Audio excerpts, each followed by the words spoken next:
Deuxième série d'exos que je vous avais donné pour vous perfectionner en ce qui concernait les additions électrophiles d'acide chlorhydrique, bromhydrique, iodhydrique sur des alcènes, plus particulièrement sur des diènes.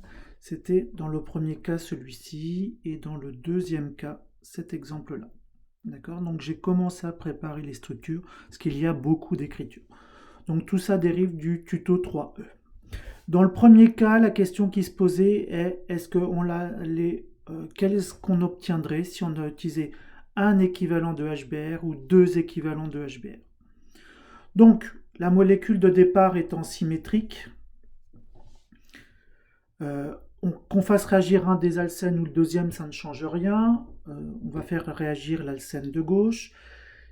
Si je note les deux positions alpha ou bêta, on voit bien que le carbocation en alpha sera plus stable que le carbocation en bêta, puisque le carbocation en alpha est stabilisé par mésomérie, contrairement au carbocation en bêta. Donc vous pouvez écrire ces deux formes mésomères, lesquelles peuvent réagir sous les deux formes, par l'addition de Br-, d'accord. Ensuite, ces deux composés peuvent réagir de nouveau avec HBr. Ils réagiraient de nouveau s'il n'y avait qu'un équivalent de HBr, si cet alcène était plus réactif que le diène. Comment savoir si un alcène est plus réactif qu'un autre? Eh bien, il faut comparer la stabilité des carbocations qui en découlent, puisque la vitesse de l'addition de H+, dépend de la stabilité du carbocation. Donc j'ai écrit ici toutes les formes de carbocation qui peuvent être obtenues. Il y en a 4, même si vous regardez bien, certaines se ressemblent comme deux gouttes d'eau. D'accord? La deuxième et la quatrième sont exactement la même chose. Maintenant, comparons ces carbocations avec le carbocation ici de l'étape 1. Donc, carbocation issu de l'étape 3 par rapport au carbocation issu de l'étape 1. Ces carbocations sont moins stables après l'étape 3 qu'après l'étape 1 parce qu'ils ne sont pas stabilisés par mésomérie. Conclusion, avec un équivalent de HBr, on s'arrêterait à l'étape numéro 2. D'accord? Avec deux équivalents de HBr, on ira jusqu'à l'étape suivante, c'est-à-dire jusqu'à l'étape numéro 4 qui résulte de l'addition de Br. Alors, après l'étape numéro 2, est-ce qu'il y aurait un composé majoritaire?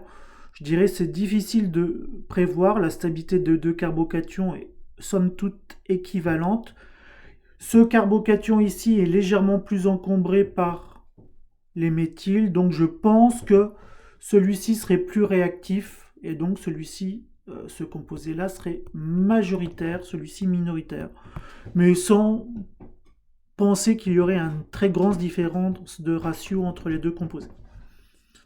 Après, si vous faites les additions de Br- sur les autres carbocations, vous obtenez les composés qui sont donnés tout à droite. D'accord? Alors, entre le 3 du haut et le 3 du bas, qu'est-ce qu'on obtiendrait majoritairement entre le 1 et le 2?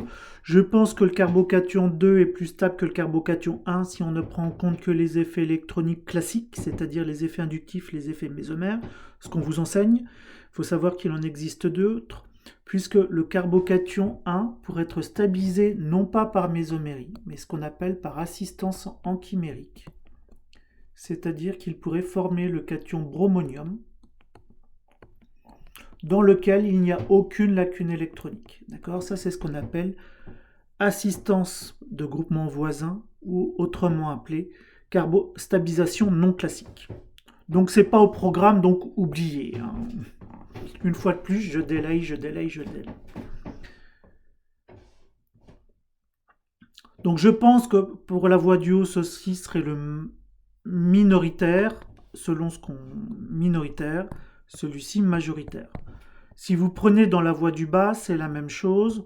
Conclusion, je pense que ceci, puisqu'il est obtenu deux fois selon deux voies majoritaires, serait le composé majoritaire et le reste serait minoritaire. Surtout qu'en plus, il faut approcher un Br- d'un autre Br-, d'un autre brome qui est lui-même chargé négativement, ce qui n'est pas forcément très évident. Dans la deuxième série, le diène n'est plus symétrique. Il faut donc se poser la question quel alcène va réagir. On ne fait réagir qu'un équivalent de HBr et on s'arrêtera à l'équivalent de HBr. On peut obtenir deux carbocations directement issus de l'addition de H+ sur tout ça, d'accord, lesquels sont en équilibre par forme mésomère. Que se passe-t-il si on a un groupement CH3 ou CF3? Si on a un groupement CH3, le carbocation ici est stabilisé par effet plus I. Si on a un groupement CF3, il est déstabilisé par effet moins I très fort. D'accord? Très peu d'effet en fait sur le groupement du bas. Donc la question est, si ça c'est la stabilité de référence, qu'est-ce qui se passe si on a un groupement CH3? Qu'est-ce qui se passe si on a un groupement CF3? Si on a un groupement CH3, d'accord, c'est la voie du haut qui va l'emporter parce que le carbocation mésomère est plus stable. D'accord. Par contre, si on a un groupement CF3,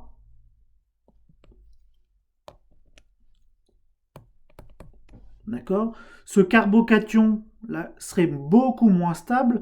Conclusion, par effet relativiste c'est le carbocation du bas qui serait plus stable. Il n'y a rien qui le stabilise, mais comme il y a quelque chose qui déstabilise l'autre, c'est celui-ci, celui du bas, qui deviendrait plus stable.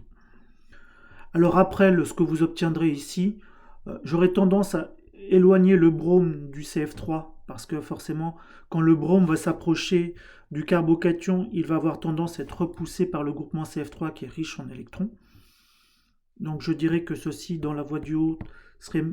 Donc, si je ne prends que la voie du haut, la voie majoritaire avec CH3, je dirais du 50-50, je ne vois pas de grosse différence de stabilité. Dans la voie du B avec le CF3, c'est vraiment pas évident non plus. J'aurais tendance à dire que ceci est majoritaire pour éloigner le Br- du CF3, d'accord, qui déstabilise le carbocation. Voilà.